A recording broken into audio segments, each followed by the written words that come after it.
Hello there, I'm Dr. Purnendu Roy. I'm a surgeon in Genesis Hospital. Trying to recollect my medical school days when we wanted to do so many things. We wanted to play games, go and watch movies, go have a fun time in the sea beach. But the medical curriculum was so much that some people were getting bogged down. But is it possible? Yes, the famous quote, study smarter, not harder. I'm going to discuss today how we can cover more in shorter period and have a great time in medical school, for that matter, in any curriculum. Don't keep studying for hours and hours sitting in one place. The technical name for that is Pomodoro technique. That is, study in chunks. Read for 20-25 minutes, take a gap of 5 minutes, and then come back and then do another 25 minutes, take a gap. Repeat such things for 3 chunks, and after that take a little longer gap. So plan it in such a way that it's not monotonous. Surprisingly, I didn't even know the name. Neither was I aware that there was any such technique existed.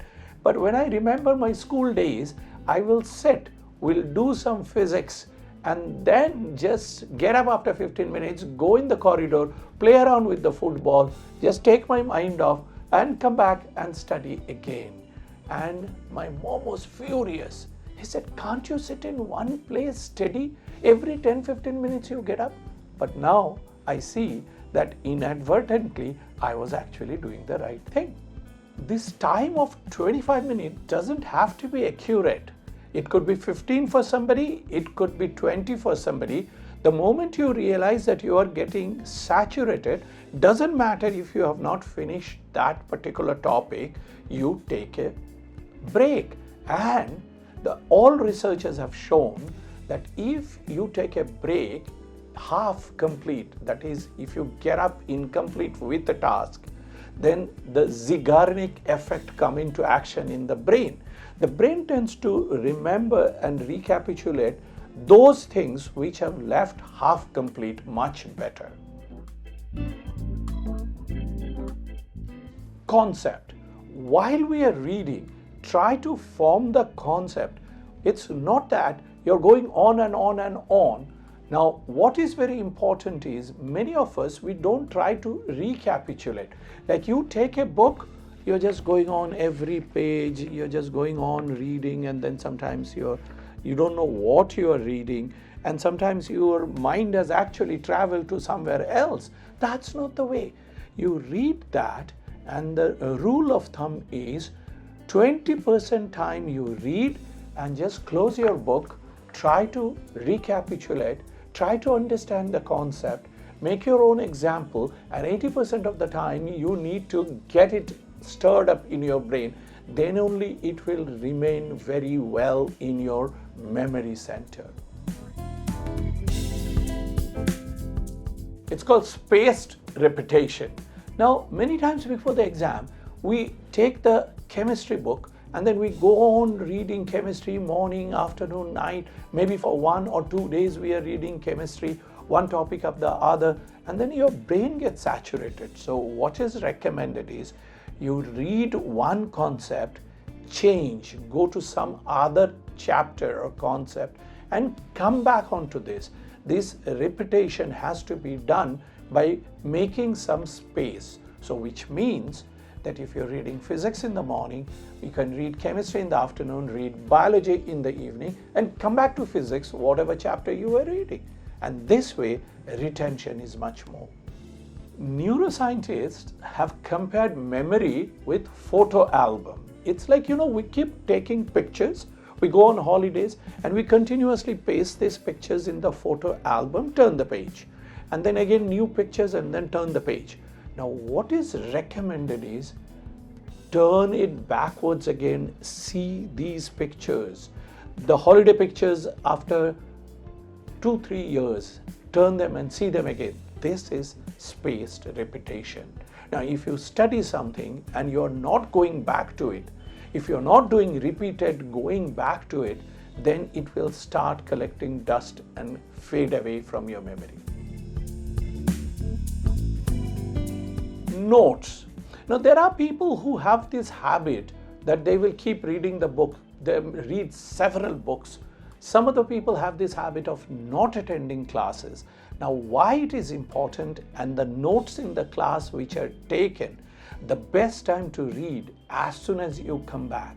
Now, many times I have seen that I have taken a class for a batch of students, and during the class they understood everything. And then after 5-6 days, when we asked them, did you go back and read the notes, or did you read the chapter? They said no, and they have already forgotten. So go back, check the notes. When you are studying, make your notes so that second time you don't have to read the whole text. Just reading the notes itself will bring back all the memory. Now, doing notes is always an active method. Don't borrow other people's notes to read.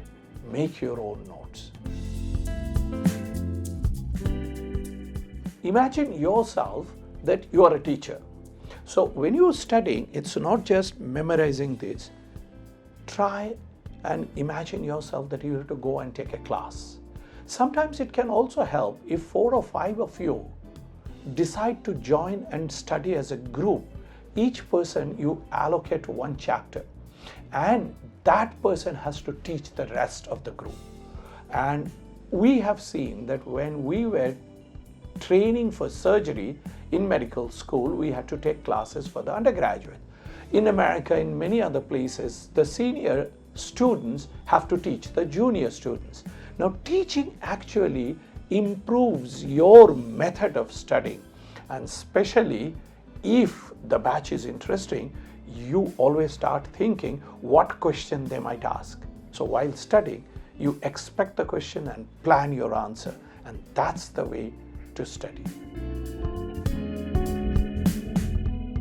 Planning. Now, there are people who will just take the book and keep on reading and imagine last 3 घंटे से पढ़ रहे हूँ. Now, you have to set a goal. You have to decide how much there is totally read or cover, and then the plan should be of the week, then plan should be for the day, and up to the last hour. Now, you have to divide these things into different targets. Now you have to motivate yourself that this is my plan, I will be able to finish this, I will be able to do that. Set a goal that by this time I should be able to finish that. And if you can achieve that goal, reward yourself. Offer yourself a bar of chocolate. Maybe go and watch a movie which you wanted to see. But do that. In case if I can finish this, then I will go and watch a movie. Sleep. Very important. Don't get into this rat race that I'm sleeping only 3 hours or 4 hours a day, studying 18 hours, 16 hours. Actually, it is necessary to sleep for minimum of 7 hours. It's also important that you get your regular exercise. It has been proved beyond doubt that people who are actually going out to play games, going to the gym, doing exercise, and having an active life, they can retain information much better. It has also been shown that people who are well hydrated, so take a glass of water while you study. If you sip water and if you're well hydrated, your retention is better. There's another thing about concentration. Now, there are some people who study better with a very soft background music on. There are actually instruments available which makes the sound of raindrops. Now, this increases the concentration. I have told all the different tips of how to study smarter and not just go on and on and on studying, but most important thing, that while you are studying, be focused. At that time, there should not be your phone, iPad, iPod, or any other things. You should be totally focused on that, and then nobody can stop you from your success. If you think that these tips are good, please share it with your friends, give your comments, subscribe to my channel, and keep watching such videos. And thank you very much for watching.